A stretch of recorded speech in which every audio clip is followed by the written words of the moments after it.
और 26 अप्रैल 1993 औरंगाबाद एयरपोर्ट औरंगाबाद नाम को चेंज करके छत्रपति संभाजी नगर कर दिया गया है। जल्द ही औरंगाबाद एयरपोर्ट नाम को चेंज करके छत्रपति संभाजी महाराज एयरपोर्ट कर दिया जाएगा।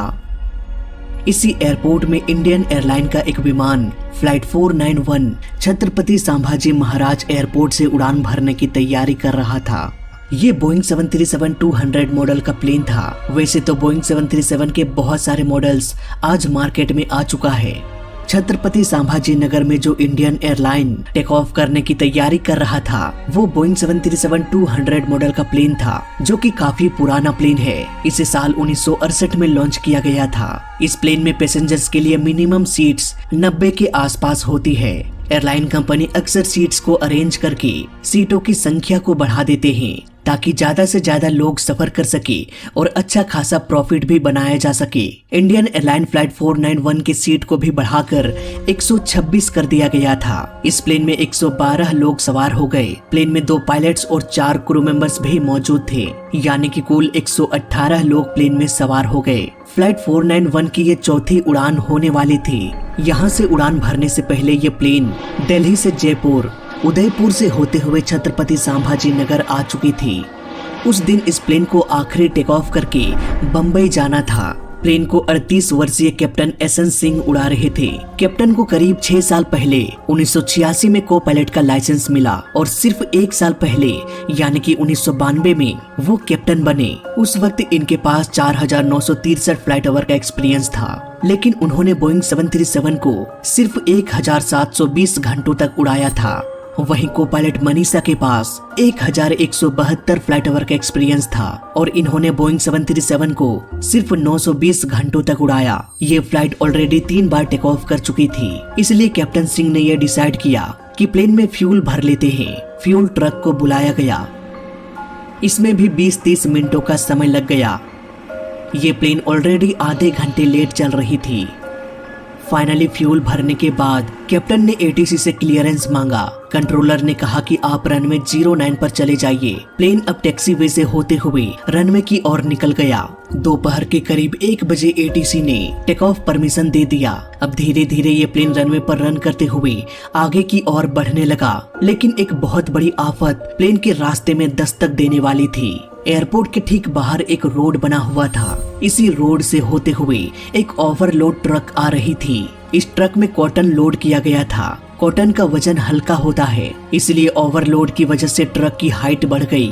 ये ट्रक एयरपोर्ट के साइड से होकर निकलने लग रहा था। तभी एक ऐसा इत्तेफाक हुआ जिसके होने की संभावना ऑलमोस्ट ना के बराबर थी। ये प्लेन तब तक रनवे पर रन करता रहा जब तक कि ये 6000 फीट रनवे तक ना पहुंच जाए। अब प्लेन को जल्दी से जल्दी लिफ्ट अप कराने के लिए कैप्टन ने नोज को ऊपर कर दिया, क्योंकि आगे मात्र 300 फीट रनवे बचा हुआ था। प्लेन हवा में ऊपर तो उठ गया, पर अभी भी इसकी ऊंचाई उतनी अधिक नहीं थी। उधर ट्रक भी बिल्कुल रनवे के सीध में आ गया। प्लेन की ऊंचाई पर्याप्त न होने की वजह से प्लेन का लैंडिंग व्हील और इंजन ट्रक से टकरा गया। एक ही समय में ट्रक और प्लेन एक ही लोकेशन पर आ गया। इस टक्कर की वजह से प्लेन का लेफ्ट लैंडिंग व्हील टूटकर अलग हो गया। इंजन का भी कुछ हिस्सा टूटकर प्लेन के हॉरिजॉन्टल स्टेबिलाइजर और एलिवेटर से टकरा गया। दोनों बुरी तरह से डैमेज हो गया। लेफ्ट इंजन के डैमेज होने की वजह से वो कम थ्रस्ट प्रोड्यूस करने लगा और प्लेन में एक तरफा फोर्स लगने लगा, जिसकी वजह से प्लेन लेफ्ट की ओर मुड़ गया। सामने हाई टेंशन इलेक्ट्रिक वायर थी। ये प्लेन सीधे तारों को तोड़ते हुए आगे की ओर निकल गया। इसके बाद ये तेजी से नीचे आकर 2 पेड़ों से टकरा गया। ये टक्कर इतनी जोरदार थी कि दोनों पेड़ों को जड़ समेत उखाड़ दिया और फिर ये धरती से टकरा गया। धरती पर गिरते ही प्लेन के 2 टुकड़े हो गए। बस कुछ देर पहले इसके टैंक में फ्यूल भरा गया था, उस फ्यूल में आग लग गई। नॉर्मली ऐसा होता है कि प्लेन के टेल में बैठे लोग बच जाते हैं, लेकिन इस केस में थोड़ा सा उल्टा हो गया। प्लेन का पिछला हिस्सा टूटकर पीछे ही रह गया और उसमें आग लग गई, जबकि अगला हिस्सा टूटकर आगे की ओर बढ़ता रहा। करीब 190 मीटर तक, इसलिए अगले हिस्से में आग लगने में थोड़ा समय लग गया और तब तक कुछ लोग जो सही सलामत चल सकते थे वो वहां से निकल गए। इस हादसे में 52 पैसेंजर्स और 2 क्रू मेंबर्स मारे गए। वहीं 63 लोग इस हादसे में बच गए, जिनमें से 19 लोग बुरी तरह से घायल हो गए। बचे हुए लोगों में से captain Singh, first officer Manisha, flight attendant निम और अनीता थे। रमन और विवेक की जान चली गई। दोस्तों, इस हादसे को समझने के लिए हमें एयरपोर्ट के ज्योग्राफिकल कंडीशन को समझना पड़ेगा। लेकिन इससे पहले मैं आपको बता दूं कि मैं जो कुछ भी इस वीडियो में बताऊंगा वो ऑफिशियल इन्वेस्टिगेशन और कुछ आर्टिकल के डेटा से बताऊंगा। कुछ भी मैं अपने मन से नहीं बोलूंगा और सभी सोर्सेज का लिंक आपको डिस्क्रिप्शन में मिल जाएगा। वहां जाकर आप खुद भी वेरीफाई कर सकते हैं। तो आइए अब बात करते हैं एयरपोर्ट की। ये है छत्रपति संभाजी महाराज एयरपोर्ट, जिसमें एक रनवे है। इसके रनवे की लंबाई 9300 फीट है, लेकिन उन दिनों जब ये हादसा हुआ था तब इसकी लंबाई 6300 फीट थी। हादसे के बाद रनवे की लंबाई को 3000 फीट बढ़ा दिया गया, यानी कि अब रनवे की लंबाई 9300 फीट हो चुकी है। और बोइंग 737-200 को टेक ऑफ कराने के लिए ऑलमोस्ट 6200 फीट रनवे की जरूरत पड़ती है, यानी कि इस एयरपोर्ट में सिर्फ 100 मीटर एक्स्ट्रा रनवे बचता था। इस बात को ध्यान रखना, आगे के केस को समझने में आसानी होगी। इस एयरपोर्ट के बगल में रेलवे लाइन गुजरती है। इसके अलावा दोनों साइड औरंगाबाद नागपुर हाईवे और सोलापुर औरंगा हाईवे गुजरती है। इन दोनों रोड्स को कनेक्ट करने के लिए एक पतली सी रोड गुजरती थी, जो रेलवे लाइन को भी क्रॉस करके गुजरा करती थी। इसलिए यहाँ पर एक फाटक हुआ करता था। अगर हम एयरपोर्ट में गौर करें तो हम साफ साफ देख सकते हैं कि ये रोड ऑलमोस्ट रनवे के सामने से गुजरा है। सैटेलाइट से जब मैंने इन दोनों का डिस्टेंस मेजर किया तो रिजल्ट काफी चौंकाने वाली थी। रोड और रनवे की दूरी सिर्फ 125 मीटर थी। इतनी कम दूरी को देखते हुए अगर मैं ये कहूँ कि ये रोड एयरपोर्ट के अंदर ही था तो ये कोई गलत नहीं होगा। बस इन दोनों को डिवाइड करने के लिए ऑलमोस्ट 3 फीट का बाउंड्री किया गया था। तो क्या ये हादसा इसी रोड की वजह से हुआ जो रनवे के इतने करीब था? वेल नहीं, ये हादसा किसी एक की गलती से नहीं हुआ। ये है जिब्राल्टर एयरपोर्ट। कुछ दिनों पहले मैंने इस अनोखे एयरपोर्ट के बारे में आपको बताया था कि इसके रनवे के बीचों बीच से एक हाईवे गुजरती है। जब प्लेन को टेक ऑफ या लैंडिंग कराना होता है तो फाटक बंद कर दिया जाता है। अगर नियम को अच्छे से फॉलो किया जाए तो ऐसी सिचुएशन में भी कोई हादसा नहीं होगा। छत्रपति संभाजी महाराज एयरपोर्ट में भी साल 1975 से 85 तक इस रोड के बीच एक गेट हुआ करता था। जब किसी प्लेन को टेक ऑफ या लैंडिंग करना होता तब इस गेट को बंद कर दिया जाता था, ताकि कोई भी गाड़ी टेक ऑफ या लैंडिंग करते समय रनवे के आसपास ना आ जाए। लेकिन यहाँ पर भी एयरपोर्ट अथॉरिटी मनमाने ढंग से काम कर रही थी। साल 1986 के बाद इस गेट को ही हटा दिया गया।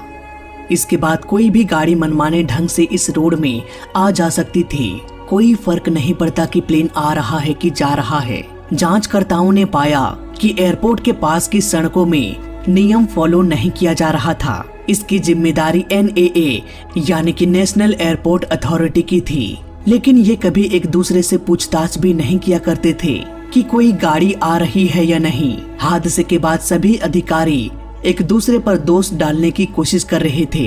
कोई भी ये मानने को तैयार नहीं था कि गलती हमारी वजह से हुआ। यहाँ पर ये तो क्लियर हो गया कि एयरपोर्ट के आसपास के क्षेत्रों को ठीक से मेंटेन नहीं की जा रही थी। ये तो हुई एयरपोर्ट की बाहरी गलती, जिसकी वजह से एक ओवरलोड ट्रक रनवे के पास आ गया। लेकिन एयरपोर्ट में और भी बहुत कुछ चल रहा था। एक प्लेन कितने वजन के साथ उड़ान भर सकता है, इसकी भी एक सीमा होती है, जिसे MTOW यानी कि मैक्सिमम टेक ऑफ वेट कहा जाता है। इस एयरपोर्ट के शॉर्ट रनवे को देखते हुए फ्लाइट 491 का वेट मैक्सिमम वेट से सिर्फ 54 kg कम था। सिर्फ 54 kg, यानी कि प्लेन में अगर सिर्फ एक इंसान और चढ़ जाता तो ये प्लेन उड़ने के काबिल नहीं रहता। प्लेन के वेट की छानबीन से ये पता चला कि प्लेन का वजन मैक्सिमम वेट से 54 kg कम नहीं था, बल्कि इसका वजन 118 kg अधिक था। पर आखिर वो कौन लोग थे जिन्होंने प्लेन के वजन के साथ इतना छेड़छाड़ किया? इसका पता तो नहीं चल पाया। उन दिनों पैसेंजर्स बड़े ही आराम से भारी भारी सामान अपने हैंडबैग में ले जाया करते थे। जिसकी काउंटिंग भी नहीं होती थी और प्लेन के एक्चुअल वेट का भी पता नहीं चल पाता था कि वजन कैसे बढ़ गया। इन्वेस्टिगेटर्स ये अनुमान लगा रहे थे कि प्लेन में ऑलमोस्ट 1 टन ओवरलोड किया गया था। जब भी किसी प्लेन को ओवरलोड किया जाता है तो उसे हवा में लिफ्ट होने के लिए एक्स्ट्रा रनवे की जरूरत पड़ेगी और जैसा कि हम जानते हैं कि इस एयरपोर्ट में रनवे की लंबाई बहुत लिमिटेड थी, तो क्या फ्लाइट 491 इसी शॉर्ट रनवे की वजह से क्रैश हो गया? इसका पता लगाने के लिए इन्वेस्टिगेटर्स ने सिमुलेशन में 3 बार इसी कॉन्फ़िगरेशन में प्लेन उड़ाया। इन सिमुलेशन का फिजिक्स ऑलमोस्ट रियल लाइफ के जैसा होता है। बस सारा डेटा बता दो कि प्लेन का वजन, रनवे की लंबाई, हवा का बहाव जैसे जरूरी जानकारी को फिल करके दोबारा से वैसे ही माहौल क्रिएट किया जा सकता है जैसा कि क्रैश के दौरान माहौल था। सिमुलेशन में 3 बार फ्लाइट 491 के डेटा की मदद से ठीक वैसे ही प्लेन को उड़ाया गया, लेकिन एक बार भी प्लेन क्रैश नहीं हुआ। यानी कि सिमुलेशन के अनुसार ये प्लेन ओवरवेट तो था, लेकिन फिर भी ये प्लेन उड़ान भरने में सक्षम था। इस प्लेन को ओवरवेट की वजह से क्रैश नहीं होना चाहिए था, लेकिन ये प्लेन क्रैश हो गया। इन्वेस्टिगेटर्स के अनुसार इसके मल्टीपल कारण हो सकता है। प्लेन के कॉकपिट वॉइस रिकॉर्डर के अनुसार पायलट ने प्लेन को ऊपर उठाने में 5 से 7 सेकंड्स की देरी कर दी। दूसरा कारण ये भी हो सकता है कि जब प्लेन में सामान लोड किया जा रहा था तब फॉरवर्ड सेक्शन में यानी कि प्लेन के अगले हिस्से में अधिक सामान डाल दिया गया होगा, जिससे प्लेन का सेंटर ऑफ ग्रेविटी आगे की ओर शिफ्ट हो गया, जिससे प्लेन को लिफ्ट होने में देरी हो गई। तीसरा कारण गर्मी का मौसम भी हो सकता है। गर्मी के मौसम में दोपहर का समय इन्वायरमेंटल टेम्परेचर काफी बढ़ जाता है। खास करके इंडिया में टेम्परेचर के बढ़ जाने की वजह से इंजन का परफॉर्मेंस घट जाता है और इंजन उतना पावर जनरेट नहीं कर पाता जितने कि वो ठंड के मौसम में कर सकता है। इसलिए फ्लाइट 491 के केस में इंजन अपने मैक्सिमम पावर पर नहीं उड़ रहा होगा। पूछताछ के दौरान कैप्टन ने बताया कि कुछ सेकंड्स की डिले हुई थी। अक्सर मैं इसी पैटर्न में प्लेन उड़ाया करता हूँ। अपने सफाई में उन्होंने ये भी कहा कि मुझे पता था कि प्लेन ओवरलोडेड है, ऐसे में प्लेन को उड़ाने के लिए एक्स्ट्रा रनवे की जरूरत पड़ती है, इसलिए मैंने कुछ सेकंड्स की देरी किया ताकि प्लेन को प्रॉपर स्पीड मिल सके। इसलिए हमारा प्लेन रोड के बेहद करीब आ गया। तभी अचानक से हमें एक ट्रक दिखाई दिया। 2 सेकंड्स के लिए कुछ समझ में नहीं आया। पैनिक सिचुएशन के कारण फर्स्ट ऑफिसर मनीषा ने ये नोटिस किया कि कैप्टन का रिस्पॉन्स ठीक नहीं है, उनकी हालत नॉर्मल नहीं है। इसलिए प्लेन का कंट्रोल उन्होंने अपने हाथों में ले लिया, लेकिन कैप्टन ने उसे रोकते हुए कहा, लिव इट। कुल मिलाकर कहा जाए तो मल्टीपल कारण की वजह से ये हादसा हुआ। प्लेन का ओवरलोड होना, कैप्टन का होपलेस होना, 5 से 7 सेकंड का डिले हो जाना, उस गेट को हटा देना जो गाड़ियों को एयरपोर्ट की ओर आने से रोकता था। ठीक उसी समय एक ट्रक नहीं बल्कि ओवरलोडेड ट्रक प्लेन के रास्ते में आ गया। प्लेन की ऊंचाई भी काफी नीचे थी, ट्रक की हाइट भी जरूरत से अधिक थी। इतना सारा इत्तेफाक एक साथ हुआ।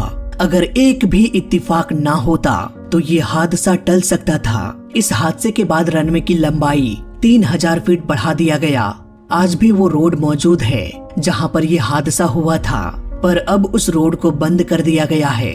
गाड़ियां उस रोड से नहीं गुजरती, बस आसपास के बस्ती के लोग इस रोड से आते जाते हैं। मैप में भी हम देख सकते हैं कि ये रास्ता अब धीरे धीरे मिटने लगा है। खैर, अब आपको पूरा केस समझ में आ गया होगा।